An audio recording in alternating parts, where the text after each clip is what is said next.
ओम साई राम। आज का साईं वचन। बाबा, आप तो सब कुछ जानते हो कि मेरे जीवन में क्या परिस्थिति चल रही है, मैं किन समस्याओं का सामना कर रहा हूँ।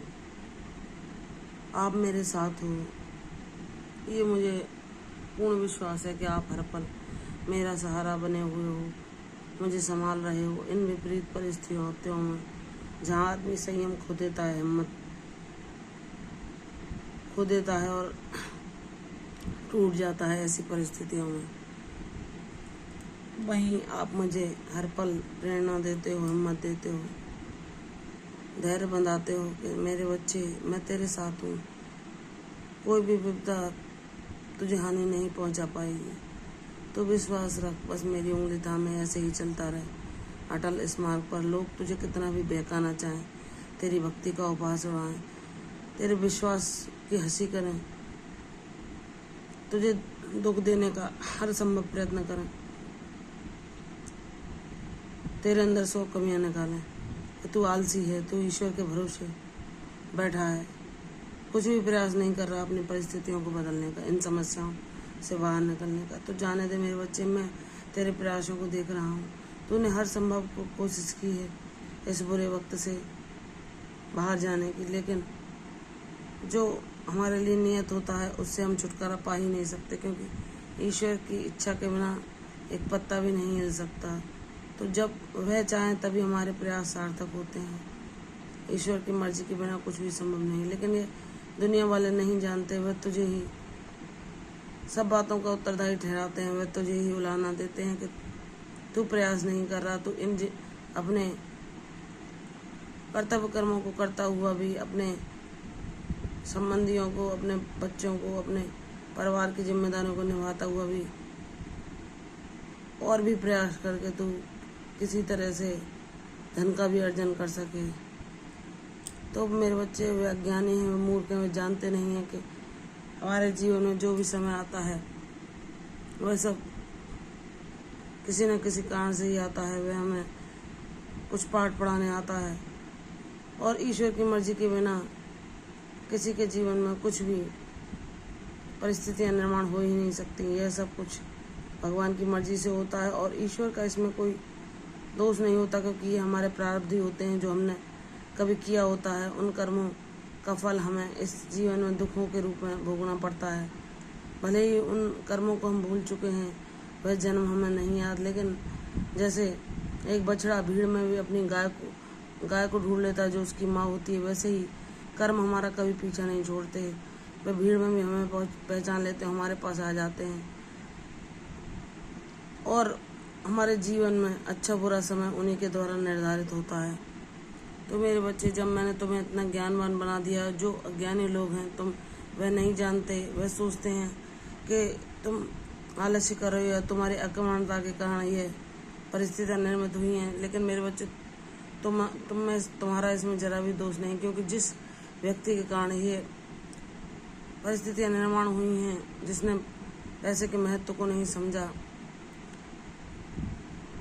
उसको वो अपना होने के कारण, अपना रक्त संबंधी होने के कारण उसे तो दोष देते ही हैं, लेकिन साथ में तुम्हें भी उत्तरदायी ठहरा देते हैं। यह जबकि यह गलत है, क्योंकि सच्चाई ये है कि तुम्हारा इससे कुछ भी लेना देना नहीं है। तुमने हमेशा पैसे को भी सत्कर्मों में खर्च किया है, उसे सही इस्तेमाल किया है। और मेरे बच्चे, अब तो मैंने तुम्हें ज्ञानवान बना दिया है ताकि तुम्हारे चंचल मन भी तुम्हें भटका करके तुमसे कोई भी अव्यय ना करा सके।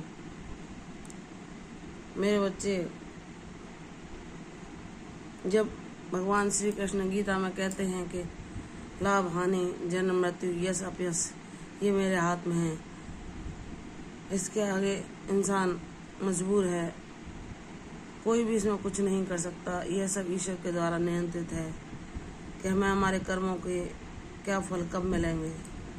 यह सब भगवान ही हमारे जीवन में ऐसी परिस्थितियां निर्माण कर देते कि हम अपने कर्मों को सुखों और दुखों के रूप में अपने जीवन में प्रकट होता पाते हैं।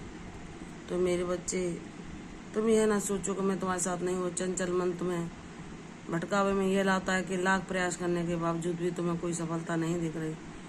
तो तुम्हारा मन कहता है कि इन कर्मों को करने से क्या फ़ायदा, इन सत्कर्मों को करने से, इस भक्ति मार्ग पर चलने से सेवा को अपने जीवन का लक्ष्य बनाने से तुम्हें क्या मिला। लेकिन मेरे बच्चे, हम जब कोई भी कार्य करते हैं, जैसे हम एक बीज धरती में बोते हैं, तब जब वह धरती में नमी पाकर अंकुरित होता है, उसको जब जल मिलता है, उसके कारण वह पोषित होता है और सही समय आने पर वह प्रकट होता है एक पौधे के रूप में। उसी प्रकार हम जो अच्छे कर्म करते हैं वह हमारा पुण्य संचय होता है, और भगवान जब हमारे बुरे प्रारब्धों को काट कर हमारे अच्छे कर्मों का अर्जन कर देते हैं, तो जब वह निश्चित समय आ जाता है, जब हमारे सारे बुरे कर्म पूरी तरह समाप्त हो जाते हैं, तभी हमारे जीवन में शुभ समय की शुरुआत होती है। मैं तुम्हें बार बार ये बताना चाहता हूँ कि इस मन के बहकावे में ना आना, मत भटकना मेरे बच्चे। तुम अपने लक्ष्य पर ध्यान केंद्रित करो। भले ही तुम्हें अभी सफलता नहीं मिल रही, भले ही तुम लंबे समय से दुख और संघर्ष में फंसे हुए हो, लेकिन तुम अपनी भक्ति पर अटूट विश्वास रखना, क्योंकि जितने भी भक्त हुए हैं भगवान के, उन्होंने हर दुख में, हर कष्ट में भी ईश्वर को ही बजाया और कभी अपनी भक्ति को नहीं छोड़ा, अपने विश्वास को कायम रखा है। उनकी अटूट भक्ति नहीं उनके जीवन में उन्हें सफलता और उनका लक्ष्य प्राप्त कराया है। इसलिए मेरे बच्चे, निराश ना हो, तू भी वह सब पाएगा जो एक भक्त के जीवन में होता है। इसलिए मुझ पर विश्वास कर, तू मेरा नाम जाप करता रहे, परिस्थितियों की ओर ध्यान न दे। तेरा बाबा है उन्हें नियंत्रित करने के लिए। मुझ पर विश्वास कर, मैं हर पल तुझे देख रहा हूँ। इस मन को नियंत्रण में लाने के लिए नाम जाप कर, ताकि यह तुझे बहका ना सके, तेरे मन में निराशा उदासी ना पैदा कर सके और तेरी जीवन में दुख और परेशानियों को निमंत्रित ना कर सके। इसलिए मेरे बच्चे, मुझ पर विश्वास कर, तेरे जीवन में खुशहाली, समृद्धि, शांति में सब कुछ भेज रहा हूँ। तुझे ऐसे मददगार लोग भी मिलेंगे जो सहायता करेंगे तेरी, तुझे इन बुरी परिस्थितियों से बाहर आने के लिए और तेरे जीवन में समृद्धि, खुशहाली लाने के लिए। मुझ पर विश्वास कर मेरे, वह अच्छे बच्चे तेरे जीवन में शीघ्र ही आएंगे। तेरी सभी परेशानियां, कष्ट सदैव के लिए समाप्त हो जाएंगे। मुझ पर विश्वास रख, तेरी भक्ति, तेरी आस, तेरे विश्वास को मैं तेरी जीत में परिवर्तित कर दूंगा। निराश ना होना, मेरी कृपा सदैव तुझ पर है और बनी रहेगी। मैं तेरा पिता की भांति हर परेशानी को दूर करता रहूँगा और तुझे अपना आशीर्वाद देता रहूँगा। प्रसन्न रहो, दीर्घायु। कल फिर आऊँगी साईं वचन के साथ, तब तक के लिए ओम साईं राम।